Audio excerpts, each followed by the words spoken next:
Hello, friends. Uh, I have been chanting and practicing Nichiren Buddhism chanting of Daimoku from quite some time, and I took it up after watching a few YouTube videos and reading a little bit about Nichiren Buddhism on internet. Then I picked up the practice of chanting every day, about half an hour, 15 minutes, depends. Initially, I used to listen to a Daimoku chanting and then chant it myself. And slowly, I stopped listening to one and just started chanting it myself independently. Well, Nichiren Buddhism के हिसाब से नाम्योहो रेंगे क्यो basically पद्म सूत्र धर्म को का आह्वान है और उसकी प्रशंसा का वो है।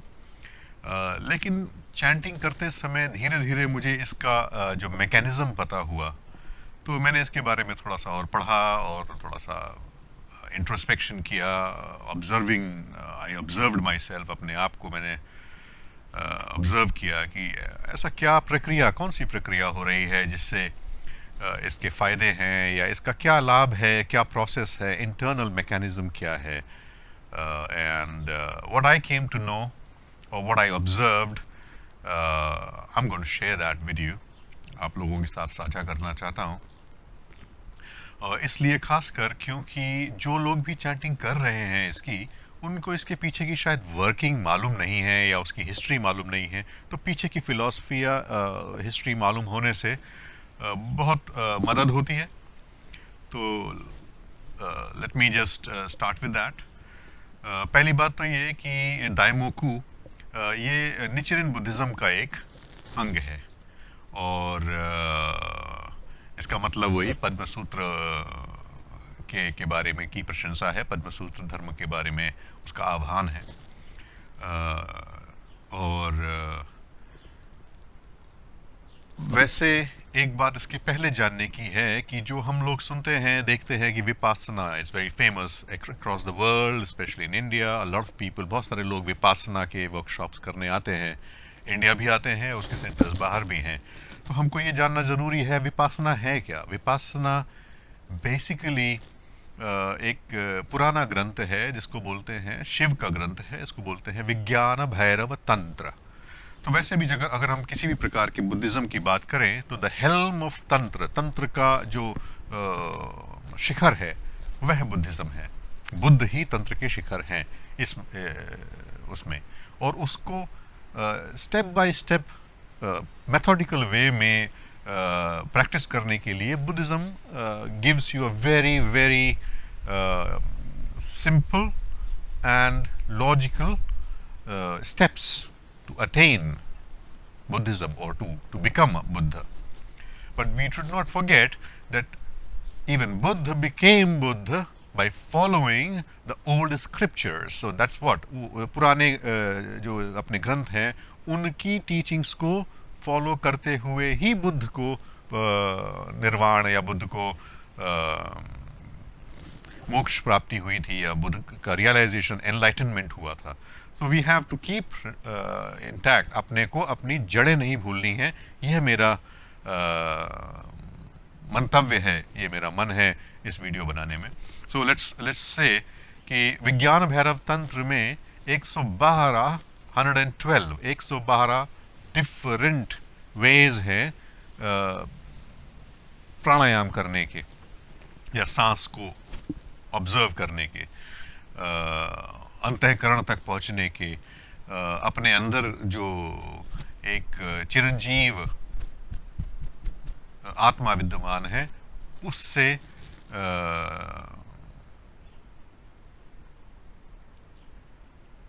मिलने के लिए, उसका रियलाइजेशन करने के लिए, उससे उसका एहसास करने के लिए। मैं काफ़ी बीच में भटक रहा हूँ अपने विचारों में, please excuse me for that.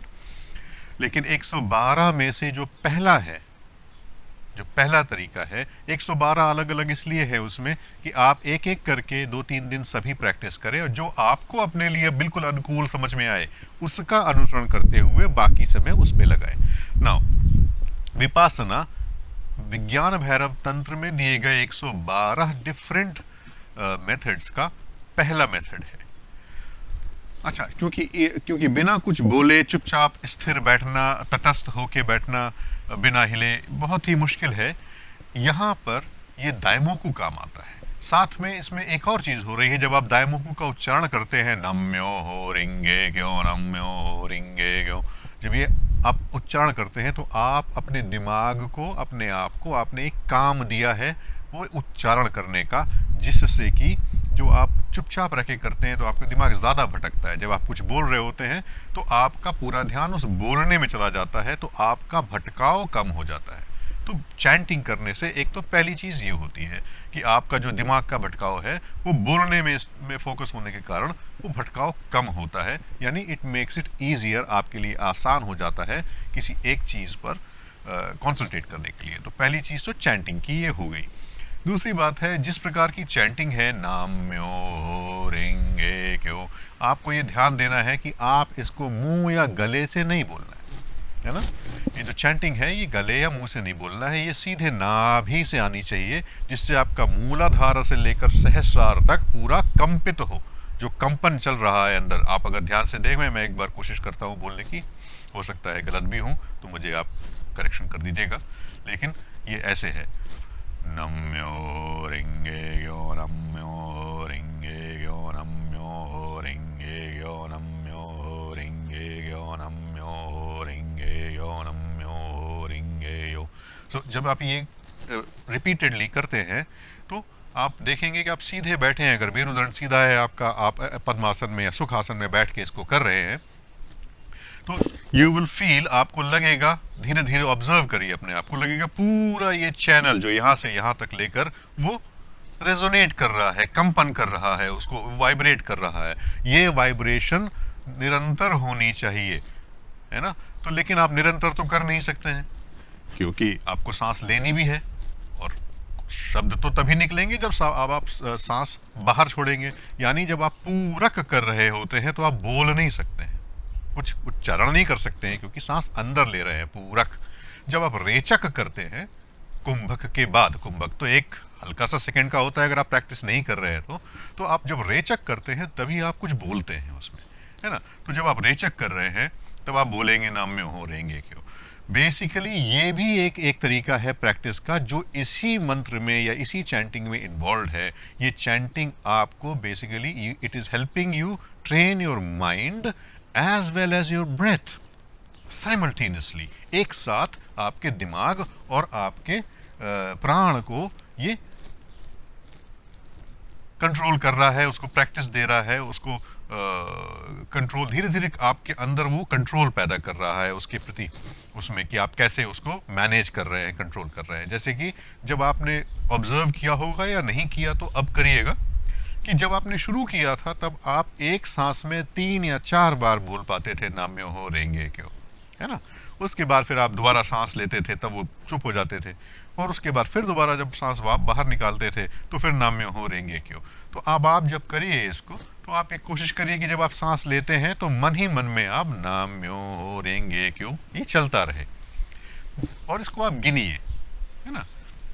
जब आप गिनेंगे तो आपको समझ में आएगा कि आप 2 बार बोल पाते हैं सांस लेते हुए, या 3 बार बोलते हैं, या 4 बार बोलते हैं मन ही मन में। उसके बाद जब आप सांस छोड़ते हुए, जब उच्चारण करते हुए बोलते हैं, तब आप उसको गिनिए कि आप कितनी बार बोल पाते हैं, है ना। अगर आप नहीं भी गिन रहे हैं तब भी आप देखेंगे कि आपको लगातार प्रैक्टिस करते हुए ये धीरे धीरे ये सिद्धि हासिल हुई कि आप जैसे एक रेट रेशियो प्रोपोर्शन हो गया पूरक और रेचक का, जो कि वापस अपने पातंजलि योग में और क्रिया योग में और कुंडलिनी योग में, इन सब चीज़ों में अलग अलग प्रकार से बताया गया है। लेकिन प्रैक्टिस बेसिकली यही है कि पूरक और रेचक का एक रेट रेशियो प्रोपोर्शन होता है, कि आपने 3:6 किया, मतलब 1:2 किया, 1:3 किया, 1:4 किया, 2:8 किया, ऐसे करके धीरे धीरे बढ़ता जाएगा। तो बेसिकली क्या है कि आपका रेचक बढ़ना चाहिए और पूरक कम होना चाहिए, है ना, तभी आपके, क्योंकि ये प्रक्रिया है, इसमें बहुत सारे वीडियोस मिल जाएंगे आपको यूट्यूब पे। If you want more information, आपको बहुत ज़्यादा डिटेल चाहिए तो मिल जाएगा।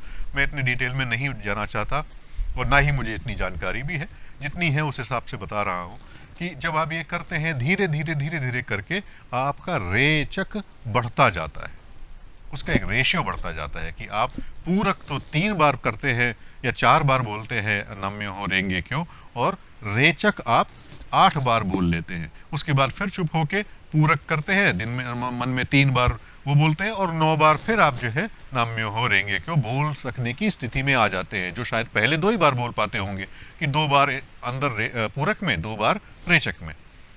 उसके बाद फिर आपने ऑब्जर्व किया कि 2 बार पूरक में, 4 बार रेचक में। तो ये आपका धीरे धीरे कैपेसिटी बढ़ रही है आपके अंदर। जो डायफ्राम ब्रीदिंग है, जो पेट से सांस लेने को बोलते हैं ना, डायफ्राम ब्रीदिंग है, ये धीरे धीरे बढ़ रही है, और आपके रेचक में जो व्याधियां हैं, जो विकृतियां हैं, वह प्राणों के माध्यम से जब आप रेचक करते हैं तो निकल रही है। साथ ही साथ आप ये देखेंगे कि आपके ना चाहते हुए भी, ना ध्यान देते हुए भी एक कुंभक की स्थिति भी पैदा हो रही है। जो कुंभक आप पहले समझ नहीं पाते थे कितनी देर हुआ, वो धीरे धीरे उसकी भी अवधि बढ़ रही है, वो प्रोलॉन्ग हो रहा है। From microsecond it becomes millisecond, from millisecond becomes a second. Slowly this will progress. Now, एक सवाल मेरे दिमाग में आया कि क्या ये इसी मंत्र से पॉसिबल है, या ऐसा क्या है कि मतलब यही बोलेंगे तभी होगा? तो ऐसा नहीं है। आप कोई भी मंत्र ले लीजिए, आप ओम भूर्भुवः स्वः तत्सवितुर्वरेण्यं भर्गो देवस्य धीमहि धियो यो नः प्रचोदयात्, इस मंत्र का उच्चारण करिए। आप जैसे दायमोकू का करते हैं वैसे ही इस मंत्र का कर दीजिए, तो आपको समझ में आ जाएगा कि आप सांस अंदर लेते समय ये गायत्री मंत्र, कितने गायत्री मंत्र बोल पाते हैं। एक ही स्पीड में बोलना है। देखिए, ये ध्यान रखना है कि स्पीड नहीं बदलनी चाहिए कि आप एक बोलते ओम भूर्भुवः, ऐसा नहीं, एक स्पीड में बोलना है। और देखिए, उसको ऑब्जर्व करिए कि आप कितने मंत्र पूरक में बोलते हैं और कितने मंत्र रेचक में बोलते हैं, है ना। ये पूरक में तो मन में बोलेंगे और रेचक में ध्वनि आएगी, है ना। तो ध्वनि आना बेहतर है, क्योंकि एक बिगिनर जो शुरुआत कर रहा है इसकी, वो चुप रह के नहीं कर सकता है, उसका दिमाग भटकता बहुत है, जो मैं पहले शायद बोल चुका हूँ अभी। ओके, या आप राम राम भी कह सकते हैं, आप ओम नमः शिवाय भी कह सकते हैं, आप कोई और मंत्र का जाप कर सकते हैं। और ये भी ध्यान रखिए, मंत्र जपने से कुछ नहीं होता है। मंत्र जपने से धीरे धीरे उस मंत्र का जो रेजोनेंस है ना, वो मंत्र जो है आपके अंदर समाहित होता है। आप जिस प्रकार से इस मंत्र को बोलते हैं, और आपने मतलब एहसास किया होगा अगर कोई प्रैक्टिस कर रहा है इसको, कि आप नहीं भी कर रहे हैं तो ये मन में चलता रहता है। शुरू में नहीं चलता था, लेकिन आप 3 महीने 4 महीने प्रैक्टिस करिए तो आप नहीं भी कर रहे हैं, चलता रहेगा। इसी को बोलते हैं कि मंत्र अब आत्मसात हो गया है।